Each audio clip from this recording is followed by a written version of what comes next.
Today's April 19th, 2021. The United States and China meet to discuss coordination of climate change. A Democrat congresswoman causes a stir at the protests for Daunte Wright. And an America First Caucus loses steam.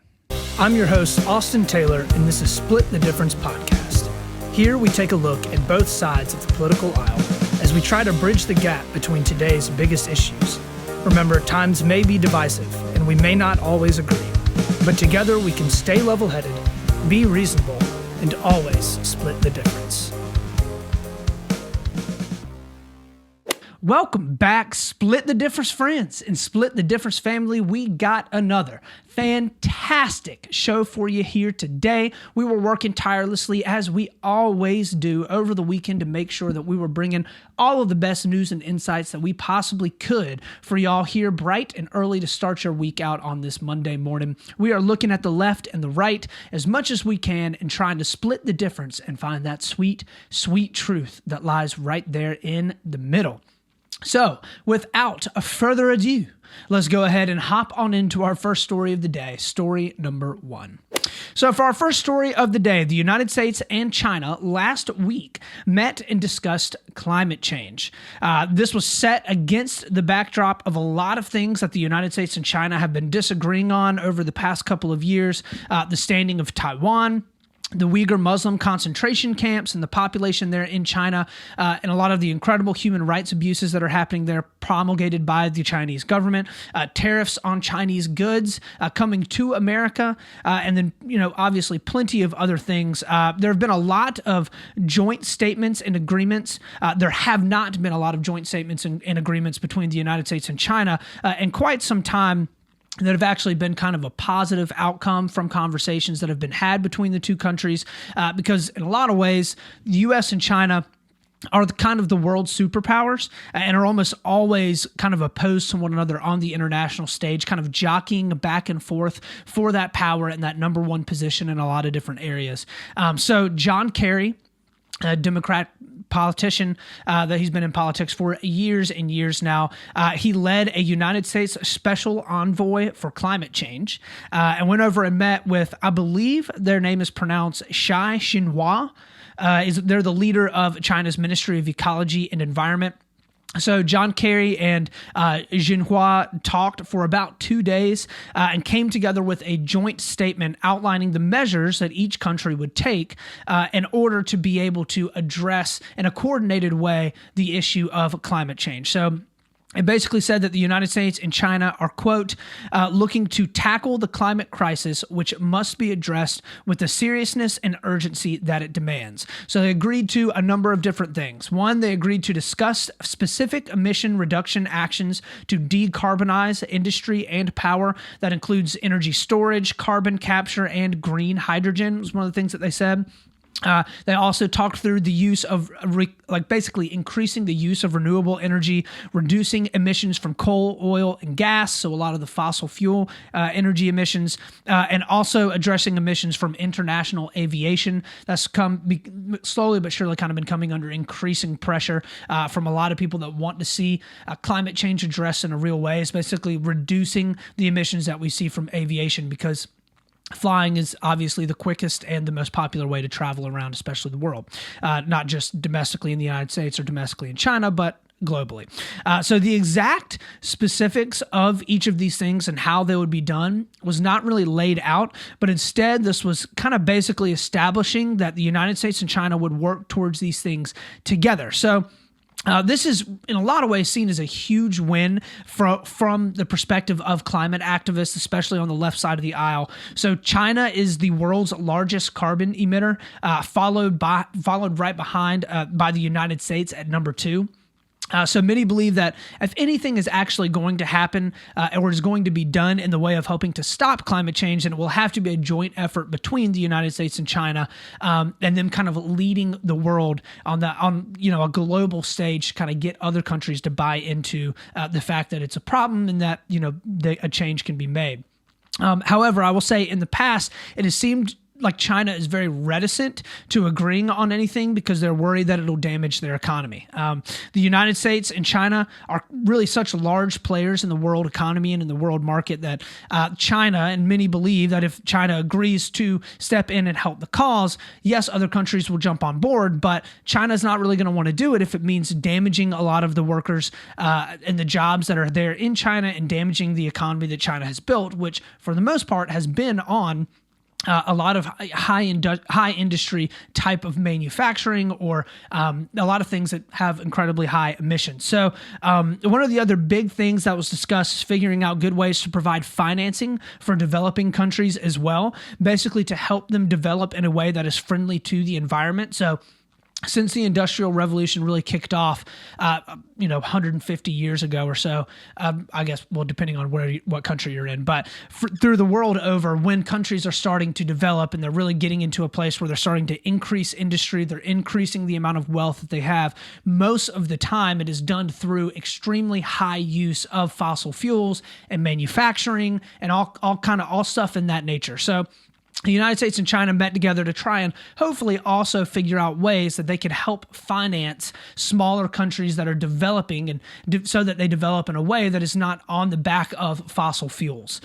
So the left was incredibly critical of Trump and the Trump administration for a lot of things. That's not lost on anybody, but one of the things that they hated the most was what John Kerry called this last week, Trump's, quote, his non-leadership in the area of climate change, okay? So Trump pulled the United States out of the Paris Climate Accords very early on in his administration, right in 2017, because Trump viewed it as something that actually wasn't really helping anything.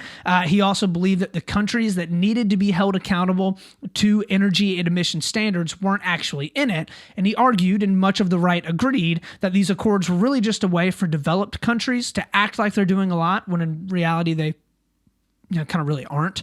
Biden purposefully made climate one of his primary talking points throughout his campaign, okay? He signed back onto the Paris Climate Accords his very first day in office through executive action, and he's also said that he wants to tackle climate change in a wide multitude of different ways, especially in his infrastructure package that he actually just released and has been talking about for the past week or two.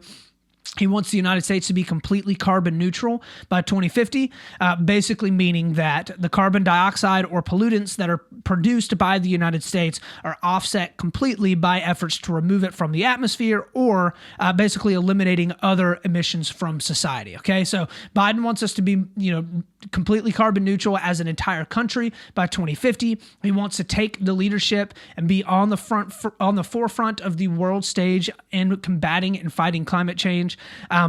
Biden is also planning a climate change summit this coming week, right now, this week, that was going to gather 40 leaders from across the world. Pretty much all of the big names from all of the big countries across the world are expected to meet and discuss ways to improve the human impact on the environment. So Chinese President Xi Jinping is expected to be there, along with other leaders from big countries, like even Vladimir Putin is supposed to come as well. A summit, according to the White House, is supposed to hit on a couple of things. One, galvanizing efforts by the world's major economies to reduce emissions, mobilizing public and private sector finance to drive the net zero transition and help vulnerable countries cope with climate impacts, the economic benefits of climate actions with a strong emphasis on job creation. That's one thing that Biden has really, really hammered home, is that he thinks and he views that green energy is the way of the future. And it's one of the biggest ways that the United States and the world as a whole can add an incredible amount of new jobs to their economies. One of the last things that they're also talking about this summit is spurring transformational technologies that can help reduce emissions and adapt to climate change. So the idea here is basically R&D, your research and development, having a whole bunch of countries and a whole bunch of companies get behind trying to develop new technologies that are going to grow us as a world population towards positively affecting the climate and the world we live. So Whether or not anything comes from the meeting between the United States and China obviously is yet to be seen.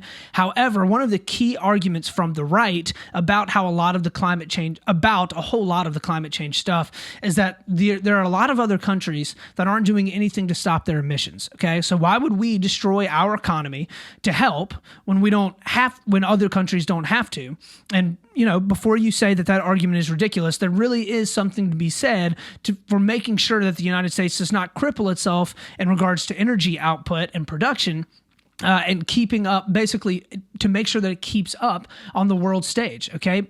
Keeping that number one kind of leader within the world position for the United States is incredibly important. And I don't think that we should throw that away in order to completely gut the entirety of our energy sector.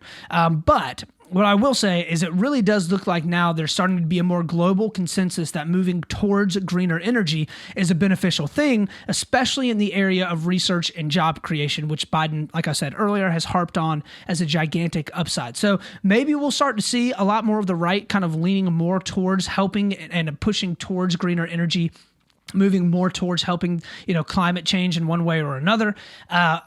You can see a slight shift in that from the more moderate Republicans. You have a lot of the Trump Republicans, I think, that don't care at all about climate change or say that it's a hoax. And that's fine. They're entitled to their opinion. However crazy I think that is. But getting all of the major world economies on board for researching and leading the way and cutting emissions will go a long way in actually getting those things done. And getting China on board with it, and then eventually, hopefully, India as well, it will make a huge impact. So all this could be a very good thing in the future. We'll just have to see how it plays out.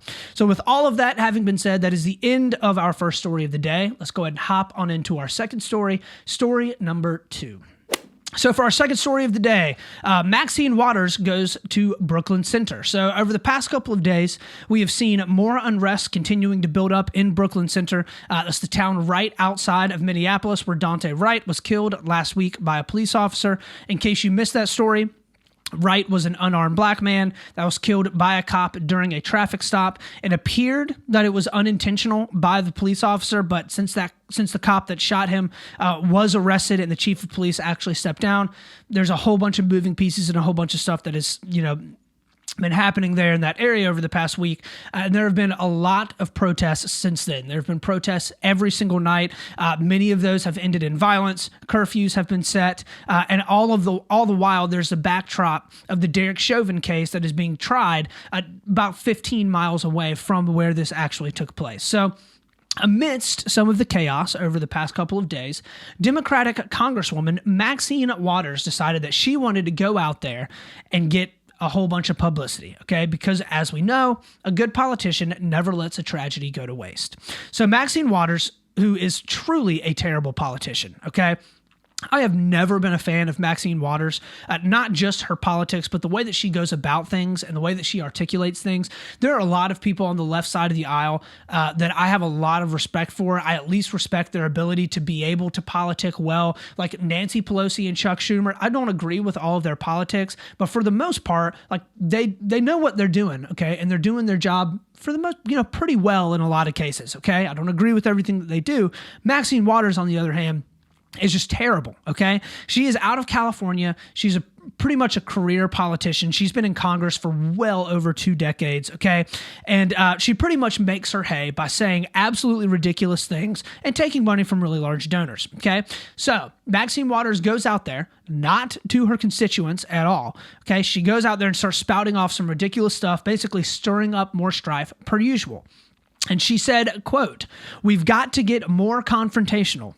We've got to make sure they know that we mean business," okay? She was also demanding more regulations on guns and saying that all of this keeps happening because of the racist people on the right side of the aisle that want to keep guns and want for, blacks to be killed by police more. She says that the answer is to cause more problems, to stay in the streets longer, and to be more confrontational. This is not the first time that Maxine Waters has come out and said some stuff like this. She famously in 2018 said that Democrats should go and confront Republicans in the streets if they are connected to the Trump administration in any way. She said that they should go out and publicly confront and harass people within the Trump administration. Was she removed from the Democratic ranks? No. Was she rebuked for saying this in the Democratic ranks? No. Maxine Waters goes out there and continuously says terrible things like this, like we should become more confrontational in the Black Lives Matter protests. You should go out and harass people that are related to the Trump campaign or the Trump administration. All of that is absolutely horrendous things to say. She was also joined by race-baiting Jesse Jackson, who has made a career out of causing derisions based upon race, all under the facade that he's just trying to help out his fellow Black Americans. And so all of this kind of gets to the point that I want to make about this story. The last thing that we need is more politicians stirring up anger and emotions simply because they know it will keep them in power. It's the last thing that we need, okay? There was literally no reason at all why Maxine Waters should have been up in Minnesota, okay? She wasn't helping anything. She wasn't trying to calm things down. She was literally doing the exact opposite of that, and that is absolutely infuriating. At least when AOC decided that she was going to go down to Texas and do all her photo shoots and whatnot, she was at least raising money, okay? There's pictures of her actually doing volunteering a little bit, okay? And you can say that that was just a big publicity stunt by AOC. Whatever. Oh, fine. She's at least doing something. Maxine Waters is just up there walking around trying to make people more pissed off than they already are, okay? And everybody up there is already, tensions are through the roof. The reason why stuff like, unarmed Black people being shot by police officers, no matter what the situation is, because any situation, whether it's an accident or not, is not a good thing. The reason why the stuff can't be helped or fixed is because of, instead of actually going and doing her job, people like Maxine Waters would rather be out in front of a camera stirring up controversy as much as possible. Maybe if instead of saying that Black people need to get more confrontational in the streets, she could try to communicate with the people in Congress that she thinks are so horrible and are causing all the problems, and try to reach some sort of compromise or maybe even see their point of view and where they're coming from so legislation can be passed to benefit situations like these. If there are things that need to be passed that she thinks would be beneficial to stop situations like this from happening, she should be in Congress getting that stuff legislated and getting it done. What is she doing out there just spouting off nonsense out of her blowhole in the streets of Brooklyn Center? Especially because in the case of Daunte Wright, it is apparently obvious that the cop that shot him wasn't even close to acting out of some sort of racist fashion, okay? If anything, it looks like from the evidence that we have, that she did it on accident. And because we have a justice system that works in most cases, she has already been arrested and she likely will be convicted of manslaughter, as she should be, okay? Her mistake ended the life of another human being, and there are consequences for those actions in the United States, okay? What if, instead of causing more problems on the street, Maxine Waters went out there and celebrated the fact that the United States justice system is actually working in this case, okay? Yes, it's terrible that Daunte Wright was killed, but right now, it looks like justice will be served, okay? It's just ridiculous. Her and politicians like her realize that having an angry voting base is better than having a happy voting base, okay? Because when people are angry, they want to see change. And when they want to see change, they're much more willing to go to the polls and vote if they can be convinced by the politicians running that they'll be able to fix their problems. People that are happy and are satisfied with what is going on in D.C. are not nearly as likely to go out and vote. Just a fact, okay? I'm so tired of seeing politicians out just pandering to people, and all they want is they just have this desire to be in front of a camera instead of actually sitting in Congress and getting something done that is reasonable and actually effective. And this goes for both sides of the aisle, right? Like, I'm totally crapping on Maxine Waters right now because she deserves it, but there are plenty of other politicians on the right side of the aisle that are absolutely terrible and just pander a ton as well. There isn't one issue in America, I am convinced, that couldn't be helped and aided by both sides of the aisle coming together, communicating effectively, and legitimately putting their heads together on how to fix the issues, okay? Not one issue in America that wouldn't be helped by that. Now, would they be able to solve every issue? Likely not. Not every issue can be solved immediately, right? But solutions can be found in a lot of different cases, and issues can definitely be helped. Standing out in front of a camera and being, just blowing a whole bunch of ridiculous crap out of your mouth is not the way to do it. So, end of Austin's rant for story number 2. Let's go ahead and hop on into our third story and our last story, story number 3. So we went from craziness happening on the left side of the aisle to now craziness happening on the right. And this comes out of the America First Caucus, okay? The craziness always comes from crazy sources, and apparently over the past weeks or months, Representative Marjorie Taylor Greene, that genius from the 14th District of Georgia, and a few of her other dingbats have decided to get together and draft documents to put together a new caucus within the Republican Party called the America First Caucus. A draft document was released and found by Punchbowl News. I don't know how legitimate they are, but they released it, and apparently actually was real. Nobody denied it. That apparently was kind of the initial workings putting together of this caucus, okay? And it has some pretty ridiculous stuff in it. The group has not filed any official documentation to the House Administration Committee, so it is not technically an official caucus, and it was widely condemned by the Republican Party, so I highly doubt that it actually will become a legitimate caucus. But the goals of this caucus were pretty clear, and they laid it out in this document. One, that they wanted to fall totally in line, wholly behind Donald Trump, basically creating a group or a caucus within the Republican Party that purposefully differentiates themselves from as being specifically aligned with and underneath the leadership of Donald Trump. Currently, within the Republican Party, there's not really a caucus that does that, okay? And so that's their like official stance, right? So they're kind of wanting to create this caucus that's like, we're Donald Trump's caucus, pretty much, okay? On immigration, the caucus draft document calls for curtailing legal immigration, the legal immigration system, and stopping illegal immigration completely, and said, quote, America is a nation with a border and a culture strengthened by a common respect for uniquely Anglo-Saxon political traditions. So in other words, we're a nation of white people, and it should stay that way. The group also states a preference for European architecture in a discussion on infrastructure, saying, quote, the America First Caucus will work towards an infrastructure that reflects the architectural, engineering, and aesthetic value that benefits the progeny of European architecture. Apparently, white people have the best architecture as well. So the Republican Party as a whole, like I said, got together, condemned it, and pretty much just threw it out, which I was very, very happy to hear, because getting rid of the crazy within your ranks is much needed in politics. It is of the utmost importance, especially for the Republican Party, as they're kind of trying to rebrand and figure out what their identity is going to be post-Donald Trump. The Democrats also have a terrible problem with this as well. They do not like to get rid of crazy people within their ranks, and it is pretty sickening.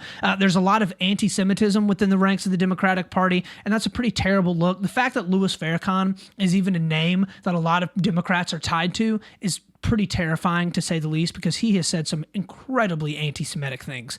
But the problem is that with this type of America First doctrine, okay, that was ushered in by Donald Trump and, somewhat Republican in its value on its face, okay, when it's fleshed out, it can get really dicey really quick, okay?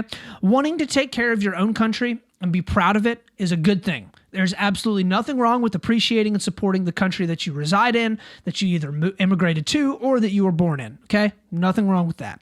But if, when you say America First, you are implying that it should be centered solely around Anglo-Saxon-looking people and values, which has incredibly racist undertones, not just undertones, right? Like, that's overt, right?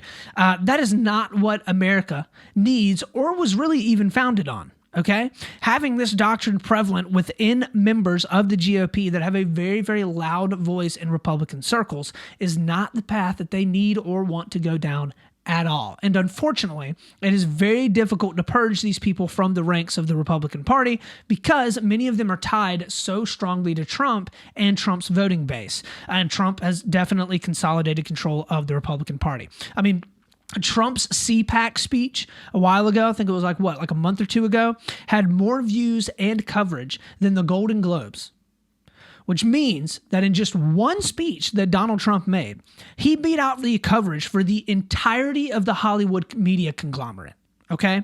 Whether people want to admit it or not, Trump had 75 million votes in 2020, okay? That's a lot of people. There are a lot of people that back Trump wholeheartedly, and they really agree with and buy into this America First type of doctrine, okay? The GOP will have to be very careful on how to curtail that and make sure that it doesn't go in this negative direction that is incredibly racist, okay? There's a reason why so many people on the left and so many people within this country think that there's a large portion of the GOP that fall under Trump are extremely racist, okay? And it's because they push stuff with language that directly says we want specifically European architecture. What? And we want Anglo-Saxon, type of politics, okay? It blows my mind. It's because a lot of people, have been putting together documents like what was put together over the past couple of months to start the America First Caucus, okay? That is not a good look. The GOP needs to absolutely remove people like Marjorie Taylor Greene from their ranks, okay? Whatever they need to do. They've already stripped her of a lot of her House committee, different appointments and stuff like that. Like she really... The fact that she even still has a loud voice, though, within the Republican Party is just not a good look. I do think the vast majority of Republicans, though, did a pretty good job over the past couple of days, basically being like, she's an idiot. Like that is not what the Republican Party stands for. Like, don't believe her, don't buy into it. But the fact that there are people that are running under the Republican name, that are running under Donald Trump's name in a lot of ways, that spout off crazy stuff like this is not good. And there is no way the Republicans are going to be able to convince people to come out to the polls in either the midterm elections next year or in 2024 to vote for a Republican if they're producing documents titled America First and they are clearly racist in so many ways. Not a good look for the GOP. They're going to have to figure out what their identity is going to be. So with all of that, that is the end of our third story, our last story of the day. Let's go ahead and hop on into our last segment, probably my favorite segment, something that made me smile. So something that made me smile over this past weekend was actually my birthday. So my birthday is today. Happy birthday to me. Woo! But me and a whole bunch of friends went up to Miyabi's Japanese Steakhouse and had a delectable dining experience. We had the full show, right? We had our fried rice. We had our hibachi steak and shrimps, right? Grubbing it with some white sauce. It was so good. And then a whole bunch of my buds also got together and got me a good bottle of bourbon as well. So I was having a great time. This weekend was an awesome weekend, just kind of celebrating and hanging out with friends and family. Definitely much needed, and I enjoyed it a ton. Definitely made me smile. Always good to get together with people that you love and that love you as well, and to kind of celebrate together a bit. So with all of that, that is the end of our show today. Thank you so much, as always, for dropping by and for listening in and for checking us out. If you are looking to find me in any sort of way, you can find that actually in my outro at the end of the video.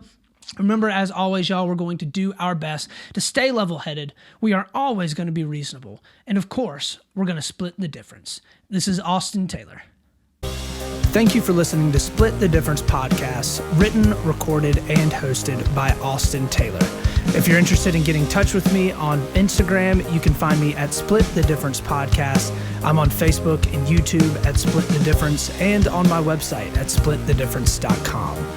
Production for the intro and outro music done by Rosewood Records Recording Studio. If you're interested in booking or learning more about them, you can reach them on Facebook or Instagram at Rosewood Records SC or on their website, www.rosewoodrecordssc.com.